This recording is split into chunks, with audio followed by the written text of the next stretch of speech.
Hello दोस्तों, नमस्कार।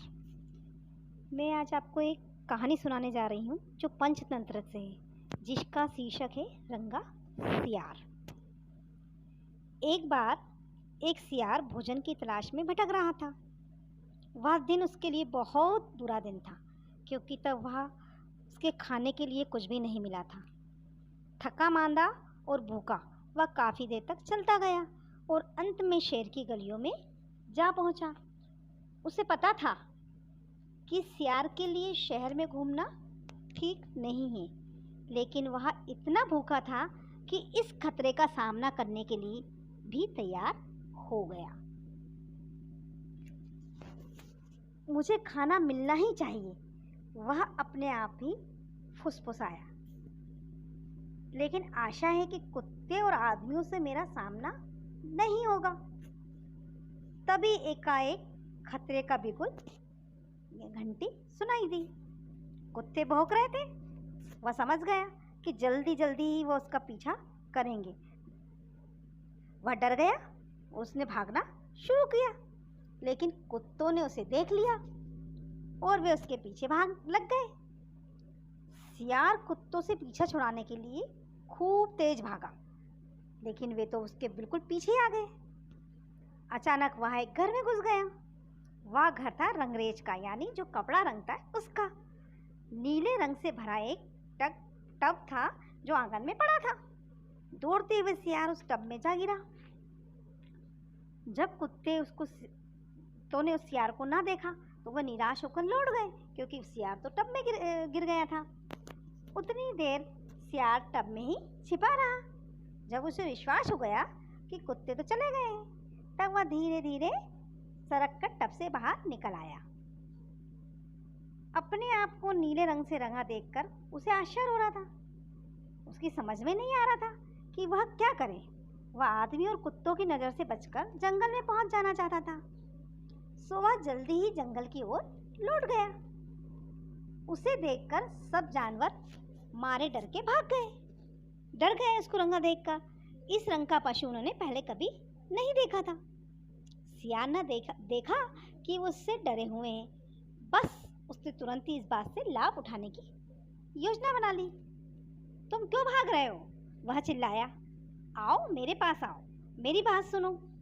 भागते हुए जानवर खड़े तो हो गए, लेकिन दूर से उसे देखते रहे। वे सभी उसके नज़दीक आने में झिझक रहे थे। वो उनके नज़दीक नहीं आ रहे थे। फिर बोला वो, आओ भाई आओ, सब आओ।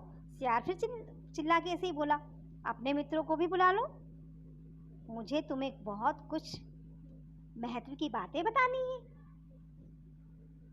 सारे जानवर एक एक करके नीले सियार के नजदीक आ गए। शेर, हाथी, बंदर, खरगोश, हिरन और बहुत से दूसरे जानवर सब उसके चारों ओर आकर खड़े हो गए। सियार बोला, तुम्हें मुझसे डरने की आवश्यकता नहीं है। तुम मेरे पास साथ सुरक्षित हो।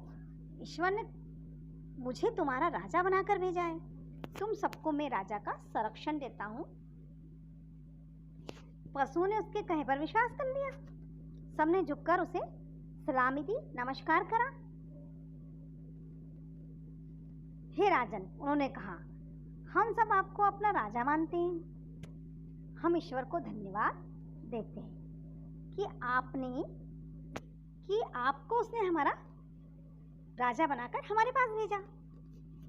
हम मेहरबानी करके बताइए कि हम आपकी सेवा किस प्रकार से कर सकते हैं। तो सियार बोला, तुम्हें अपने राजा की देखभाल खूब अच्छे से करनी चाहिए। तुम्हें राजा के लिए अच्छा अच्छा भोजन लाना चाहिए।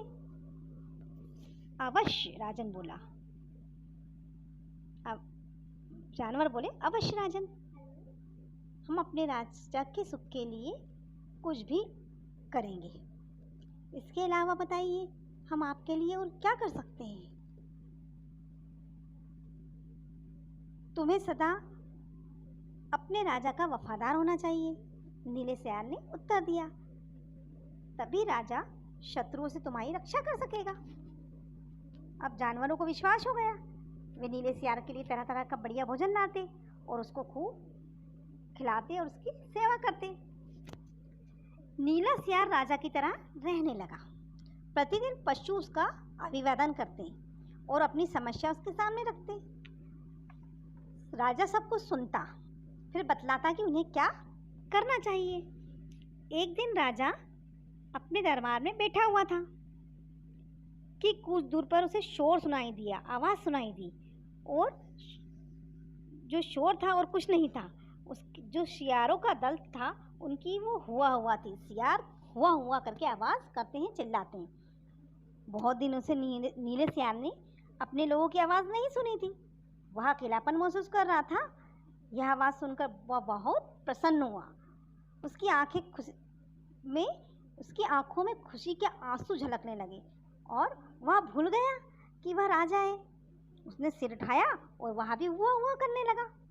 लो, अब तो सब जानवर एकदम जान गए कि वह कौन है। वह तो केवल एक छोटा सा सियार था। उसने उन सबको धोखा दिया था। उन सबको बहुत गुस्सा आया और वे उसे मारने के लिए दौड़ने लगे। लेकिन सियार तो पहले ही भागने लगा था। वह तेजी से भागता भागता भागता ही चला गया और तेज तेज तेज भागा। तब कहीं जाके वह अपनी जान बचा पाया। दोस्तों, इस कहानी से हमें यही शिक्षा मिलती है कि हमें किसी को धोखा नहीं देना चाहिए और अपनी जो पहचान है वह नहीं छुपाना चाहिए।